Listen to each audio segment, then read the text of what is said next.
Euh, merci beaucoup président may nuyu toute la presse di nuyu les sénégalais yi ñuy seetaan ñëw di wax en tant que membre député membre du groupe parlementaire Yewwi Askan Wi à l'Assemblée nationale par rapport ak suñu taxawaay ci lu xew Assemblée nationale avènement yi ci mujjee xew mooy commission d'enquête parlementaire ak proposition de loi constitutionnelle ba nga xam ne moo indi coow li yëpp moo indi fitna bi yëpp di wax ni rek di rappeler que en août 2023 indi woon nañu au niveau de l'Assemblée nationale ay propositions yu jóge woon ay conclusions yu jóge woon ci dialogue national bi indi ko révision constitution article 29 de la constitution indi woon fa ay modifications sur le code électoral loolu bañ ko indee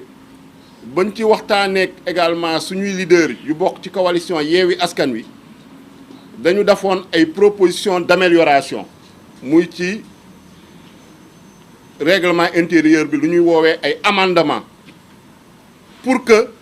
élection bii di ñëw élection 25 février bi mun a nekk une élection transparente mun a nekk une élection démocratique mun a nekk une élection inclusive parce que alerté woon nañu gisoon nañu luy ñëw aussi bien si proposition yi ñu defoon ci parrainage bi si proposition yi ñu defoon sur l'éligibilité article 57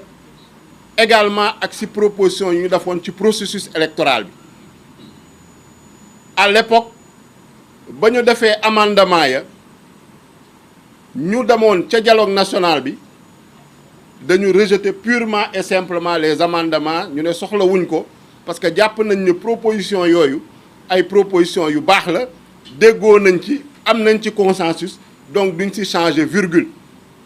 te ci proposition yooyu fa la tirage au sort jóge tirage au sort muy naan loterie ñoom ñoo ko indi dugal ko ci code électoral bi ci proposition yooyu fa nañu créer la commission de contrôle des parrainages ba pare dénk ko conseil constitutionnel sans aucun garde-fou amul dara loo xam ne teg nañ ko pour xool naka nañuy superviser liggéey boobu naka nañuy fexee composition commission de contrôle de parrainage boobu mu nekk une commission boo xam ne ce sera une commission indépendante impartiale une commission boo xam ne dina def liggéeyam sur des bases objectives fa nañu dugalee ay logiciel de contrôle des parrainages foo la jógee donc ñooñu ko déposé tey ñoom ñoo indiwaat commission d'enquête parlementaire ñu ne dañuy def une commission d'enquête parlementaire pour saytuwaat le processus électoral ñoom ngay déggaat ñuy naan conseil constitutionnel liggéey ba mu def du liggéey bu baax contrôle de parrainage baaxul et cetera te jamono jooju ñun ba ñu indee amendement yi pour améliorer proposition yooyu ak code électoral bi ñoom dañoo bañ rejeter les amendements gouvernement rejeter les amendements ñu def recours devant le conseil constitutionnel dàq argument yu ñu ko tegaloon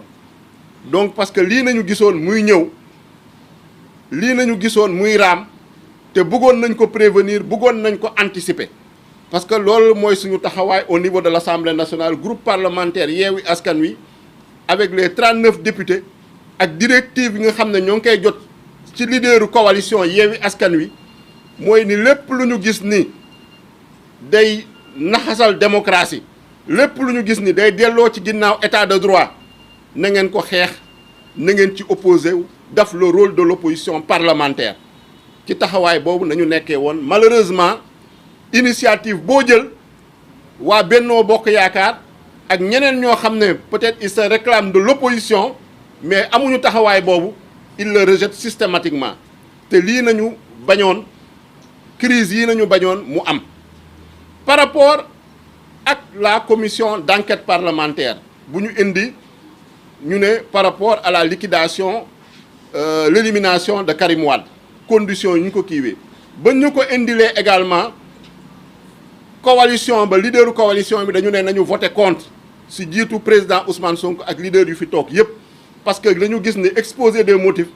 indiwuñu benn preuve indiwuñu benn indice concordant indiwuñu dara lu dul ay affirmation gratuite yoo xam ne ñoo ngi accuser ay juges ñun nag ànduñoo conseil constitutionnel parce que gis nañ ni conseil constitutionnel lu mu def lu bëre jaaduwul. gis nañ ni suñu parrainage yi nuñ ko contrôler jaaduwul parce que ku mel ni président Aïda Mbodj am na loo xam ne def nañ ko ci parrainage am pour éliminer ko ak yeneen leader de Yewwi Askan Wi yoo xam ne def nañu ay tentatives pour jéem leen écarter wala pour jéem leen éliminer du processus électoral mais comme nu ko président Déthié Fall wax liggéey bu ñu defoon dañ ko defoon avec rigueur sérieux compétence moo tax tey bu ñu publier la liste définitive sur les 20 candidats mu am 6 candidats yoo xam ne jóge nañ ci Yewwi Askan Wi te mu amoon ay candidats yoo xam ne yaakaaru ñu woon ni nañu mën a jàll ñu mel ni Cheikh Tidiane Dièye ñu mel ni Bassirou Diomaye Faye loolu moo leen tiital bu ñu xoolee sondage yi que ce soit premier tour second tour dans toutes les hypothèses ñu xool ne seen candidat sax soo moytul dem second tour loolu moo indi le réel motif ñu ne dañuy reporter élection bi prolonger le mandat du président de la République ce qui est illégal et anticonstitutionnel donc commission d'enquête parlementaire boobu ñu indi woon bañ ko indee commission indi ko séance plénière ñun dañu voté contre parce que dañu ne su fekkee ni bëgg nañu régler mbirum processus électoral bi dañu waroon teel a jóg moment boobu ñuy indi code électoral jëlee ko ci dialogue national moment boobu nañu waroon régler ay insuffisance ak ay faiblesse ci processus électoral bi su fekkee ni nag dañu bëggoon régler loo xam ne ci parrainage la jëm ci moment boobu nañ ko waroon régler donc doo xaar ba conseil constitutionnel publier la liste définitive des candidats nga bàyyi injustice yëpp seetaan ko candidat bu mel ni Ousmane Sonko injustice yu ñu def à son encontre banditisme administratif ba nga xam ne moom nañu gis au niveau de la direction générale des élections au niveau de la direction de l'automatisation des fichiers au niveau de la caisse de dépôt et consignation ñu seetaan ko waxuñu ci dara ñu bàyyi ba loolu yëpp jàll conseil constitutionnel publier la liste définitive ñu ne dañuy ñëwaat di xool la revue du processus électoral dañuy ñëwaat di parler d'élection transparente d'élection inclusive je pense que loolu c'est de la mauvaise foi loolu je pense que c'est de l'inconséquence et c'est de l'incohérence donc moo tax à l'époque ñu voté woon contre la création de cette commission d'enquête parlementaire parce que dafa fekk ñun en tant que groupe parlementaire Yewwi Askan Wi déposé la woon nañu plus de 13 demandes de résolution pour la création de commission d'enquête parlementaire ñu bàyyi proposition de résolution yooyu yëpp ñoom résolution boobu ñu présenté en moins de 48 heures ñu ñëw examiner ko yóbbu ko commission indi ko séance plénière te résolution boobu ñu ko présenté daa mel ni waa Bennoo Bokk Yaakaar ak seen groupe parlementaire ñoo gënoon sawar ko porté ko que ñoo xam ne ñoo présenté woon résolution boobu muy waa Parti démocratique sénégalais te boobu déjà ñoo ngi dégg ñuy wax report parce que annoncé woon nañ ko nee nañ commission d'enquête parlementaire boobu su defee liggéeyam su jaree ñu reporter élection yi dañ koy reporter su jaree ñu arrêter processus électoral bi dañ koy arrêter mais boobu gisoon nañ ni ay caaxaan la parce que commission d'enquête parlementaire boo créé à une semaine de l'ouverture de la campagne électorale kooku fan lay toogee liggéey ba rendre ay conclusions am ba mun a justifier un report mais boobu ñoo ngi préparer seeni plan te gis ngeen ko dégg ngeen tey seen confrère presse yi nee nañ commission d'enquête parlementaire boobu sax arrêté nañ ko parce que déjà depuis bu ñu ko tegee liggéeyul dara musul réunir musul daf dara à part mettre en place son bureau donc c'était des alibis c'était de faux prétextes ñu ñu doon utiliser pour jéem a tromper l'opinion nationale et internationale lu jëm sur la proposition de loi constitutionnelle ba nga xam ne waa député PDS yi ñoo ko dugal également directive yi ñu jot su suñu leaders yi buñ ko jàngatee mooy ñu voter systématiquement contre fermement parce qu'on est contre tout report des élections puisque dara justifié wu ko moralement juridiquement politiquement amuñu benn argument benn motif boo xam ne mun nañu justifier un report des élections ak prolongation mandat président de la République puisque day violer le code électoral day violer la constitution day violer la séparation des pouvoirs dans la mesure où actuellement processus bu ñu toll moment bu ñu toll conseil constitutionnel mooy gérer le processus électoral depuis bu mu génnee la décision définitive depuis ñu valider candidature yi donc conseil constitutionnel su report waroon am conseil constitutionnel moo ci waroon addu te ci ay conditions yu leer nañ nga xam ne constitution moo ko teg te conditions yooyu moment bu ñuy wax ni les conditions ne sont pas réunies ils ont parlé de crise institutionnelle je vous dis qu'il n'y a aucune crise institutionnelle entre l'Assemblée nationale et le Conseil constitutionnel c'est vraiment des vues de l'esprit. Le Conseil constitutionnel a ses domaines de compétence, c'est une institution judiciaire, pouvoir judiciaire la bokk. L'Assemblée nationale a ses compétences, pouvoir législatif la bokk. Amul dara loo xam ne amu fa confrontation. Problème bu fa am kay mooy ne am na ay députés yu bokk ci benn parti ñoom ñu éliminer seen candidat ñu am droit contester ñu am droit ñaxtu ñu am droit également joxe ñoom seen argument loolu ñu nangul leen ko mais amuñu droit perturber chambouler le calendrier électoral sur des bases fallacieuses yoo xam ne di prétexter ay crise institutionnelle te crise institutionnelle amu fa Assemblée nationale moo ngi fonctionner sans problème Conseil constitutionnel moo ngi fonctionner donc il n'y a pas de crise institutionnelle entre l'Assemblée nationale et le Conseil constitutionnel c'est une crise politique au sein de Benno Bokk Yaakaar APR ak un problème boo xam ne mooy la candidature de Karim Wade au niveau du PDS donc loolu c'est pas le problème de l'Assemblée nationale lu mu ci bëggoon yokk mooy proposition de loi constitutionnelle boobu bañ ko indee Assemblée nationale 14e législature damuy nekk 14e législature ba léegi ñoo ngi doog a examiner une proposition de loi parce que ñaar moo am projet de loi mooy jóge ci gouvernement proposition de loi mooy jóge ci initiative des députés initiative yëpp yu ñu fa jël ñun en tant que député déposé nañu 3 propositions de loi examiner wuñ ci benn mais proposition de loi boo xam ne déposé nañ ko samedi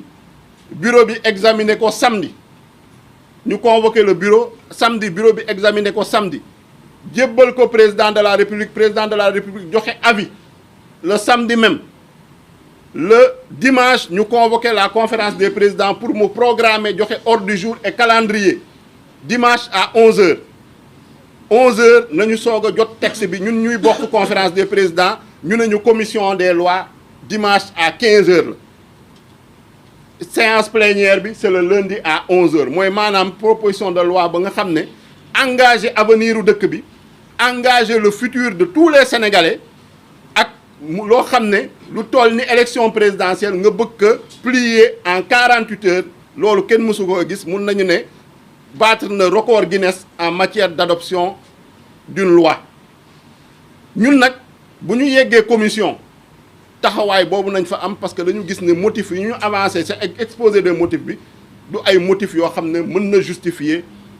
la révision d'une constitution du motif boo xam ne mën na justifier le report d'une élection du motif boo xam ne mën na justifier la prolongation yokk mandat président de la République te dafa violer constitution bi en ses articles 27 article 30 article 31 ba pare remettre en cause la décision du Conseil constitutionnel mooy décision définitive ba nga xam ne moo établir la liste définitive des candidats donc loolu mënuñu ko woon nangu moo tax ñu voté contre en commission voté également contre en séance plénière loolu mooy doon suñu objectif pour voter contre en séance plénière mais mayuñu ko puisque séance plénière ba ñu ñëwee dañu ñëw commencer poser les questions préalables loolu article 74 du règlement intérieur moo ko maye question préalable mooy loo xam ne balaa ñoo dugg ci fond wu texte bi dañuy laajte ay questions yoo xam ne suñ ko résoudre maanaam texte bi kenn mënu ko examiner sur le fond loolu nañu def au niveau de l'Assemblée nationale ba ñu paree ci question préalable député Yewwi Askan Wi ne léegi nag dañuy def ay observations sur le rapport ba pare soog a dugg discussion générale parce que règlement intérieur u Assemblée nationale noonu la tegee procédure en séance plénière ñoom ñu bañ ñu ne duñ ñu bàyyi ñu débattre dañuy def lu ñuy woowee le vote sans débat le vote sans débat nooy mun a defee révision constitutionnelle ne da ngay def le vote sans débat ñu ne nag loolu duñ ko seetaan duñu bàyyi Assemblée nationale muy salfaañe le règlement intérieur continuer di violer la constitution à travers un vote sans débat ba nga xam ne le règlement intérieur de l'Assemblée nationale prévoiru ko parce que Assemblée nationale kuréel la boo xam ne dañ fay waxtaan dañ fay délibérer dañ fay débattre moo tax ñu sanc Assemblée nationale ñu woowee ñu les représentants du peuple tànn 165 ñoo xam ne fu ne nañ leen jëlee ci Sénégal ak sa diaspora bi indi leen fa pour ñu représenter fa la nation sénégalaise la population sénégalaise donc comme mënul comprendre ñu ne Assemblée nationale dañ koy indil texte révision constitutionnelle ba pare ñu ne ko da ngay def un vote sans débat ñu ne loolu nag mënul nekk parce que règlement intérieur bi may ñu ko da ngeen di ñu may ñu débat su fekkee ni débat yi minuit lay jeex ñun pare nañ ñëwaat suba pare waat nañ ñëwaat gannaaw suba ba fu mu yem après ñu soog a dem au vote loolu nañu bañ menacé ñu ne ils vont faire intervenir la gendarmerie ñun on a campé sur nos positions parce que position ñu campé c'est des positions de principe pour défendre le peuple sénégalais pour défendre la nation sénégalaise défendre la démocratie défendre l'état de droit parce que gis nañu proposition de loi constitutionnelle boobu lépp loo xam ne constitution la lépp loo xam ne code électoral la mu ngi koy violé te loolu tamit mënuñu ko seetaan en tant que représentant du peuple fa nañu jëlee la malheureuse décision dugal fa GIGN ak gendarmerie expulser député opposition bi particulièrement les députés du groupe parlementaire Yewwi Askan Wi expulser leen de manière violente de manière brutale en violant la constitution en violant le règlement intérieur de l'Assemblée nationale te loolu le président de l'Assemblée nationale moo jël responsabilité malheureusement Amadou Mame Diop il faut le nommer en complicité avec le groupe parlementaire Benno Bokk Yaakaar et le groupe Liberté Démocratie et Changement tere ñu participer au vote ñëpp di ko seetaan àddina yëpp di ko seetaan parmi certains députés sama collègue bi Ismaïla Diallo il a été violemment tabassé par des gendarmes brutalisé yeneen députés yi jigéen ñi mag ñi ñu brutaliser leen ñenn ñi ñu séquestrer leen man dañ ma séquestrer pendant plusieurs minutes dans un loo xam ne genre cellule la woon pour ñu empêcher participer ñu au vote et dans ces conditions ñu bëgg ne ce vote là est démocratique ce vote là est légal ce vote là est légitime nga xam ne loolu dara jaaru ci yoon non seulement ils ont violé la constitution sur le fond mais sur la procédure également bu ñu utiliser pour voter ce texte de loi constitutionnelle dañoo violer le règlement intérieur et la constitution buñ ci paree nag lu ñu santoon également en rapport avec les leaders de la coalition Yewwi Askan Wi on a fait un recours devant le conseil constitutionnel dans les meilleurs délais nañu def recours boobu déposer ko te yóbbu ko conseil constitutionnel pour que conseil constitutionnel jël ay responsabilités annuler cette loi qui est contraire à la constitution te loi ba nga xam ne qui viole le protocole de la CEDEAO sur la démocratie et la bonne gouvernance parce que suñuy fàttali ko protocole boobu moo ne kenn amul sañ-sañ changer les règles du jeu électoral à moins de 6 mois avant les élections su fekkee ni acteurs yi déggoowuñu seen biir acteurs politiques yi kenn amul droit également modifier le calendrier électoral loolu protocole CEDEAO bee ko wax constitution bi nag yaakaar naa ni article 27 leer na nañu kenn amul sañ-sañ yokk mandat président de la république kenn mënu kaa wàññi te conseil constitutionnel rappelé na ko en 2016 te article 27 boobu article 103 moo ko verrouillé ba pare ñu jël caabi boobu sànni ko géej kenn mënu kaa laal clause d'éternité clause d'intangibilité donc conseil constitutionnel yaakaar naa ni moom moo am la responsabilité historique de rétablir le droit moom moo am la responsabilité historique de sauver la démocratie sénégalaise moom moo am la responsabilité historique de préserver le caractère républicain de l'État du Sénégal te suñu requête bu ñu fa déposer loolu nañu ñaan loolu nañuy réclamer ni plus ni moins également les candidats ont déposé un recours devant la Cour suprême pour attaquer décret ba nga xam ne Macky Sall moom la jël le samedi pour annuler la convocation du corps électoral le 25 février donc lu ñuy wax yaakaar naa ni en tant que groupe parlementaire Yewwi Askan Wi mooy que cette loi-là soit annulée et qu'on respecte le calendrier républicain que les élections se tiennent à date échue le 25 février 2024 su fekkee ne dañu bëgg dëkk bi dal dëkk bi am jàmm dialogue bu ñuy wax am il faut que ñu respecter le calendrier républicain yaakaar naa ni looloo fi indi le non respect du calendrier républicain moo indi fitna moo indi xiiroo beeg ŋaayoo bi te également ñuy respecter les droits et les libertés des citoyens parce que ñoo ngi solidaire ak toutes les initiatives qui sont prises par les syndicats par la société civile par le secteur privé toutes composantes de la nation confondues étudiants yi di ñaawlu rey yu ñuy rey les jeunes manifestants ak les citoyens sénégalais di leen présenter en tout cas à leur famille suñu condoléances di leen jaale seeni famille di ñaan